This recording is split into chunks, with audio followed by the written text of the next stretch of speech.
গরমকাল চলে এসছে, ফেব্রুয়ারির প্রায় শেষ।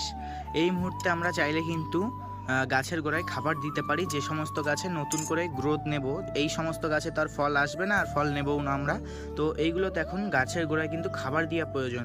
আমরা কি খাবার দেবো এখন আর কিভাবে দেবো সেটা একবার দেখে নেন। আমরা এই যে জৈব সারটা, এইটা আমরা এখন গাছের গোড়ায় দেব। এখানে রয়েছে মিক্সচার সার, যেটাকে অনেকে চাপান সার বলে থাকেন, এবং তার সাথে আমি এক্সট্রা অ্যাড করেছি টাটা ধ্রুবী গোল্ড এবং ডিএপি।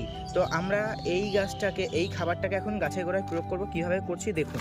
যেদিন আমরা গাছের গোড়ায় খাবার প্রয়োগ করব, তার আগের দিন বিকালে লাস্ট আমরা গাছে জল দেব, এবং তার পরের দিন সকালে কিন্তু জল দেব না। তারপরে আমরা এইভাবে চতুর্পাশ খুঁচিয়ে নেব গাছটা।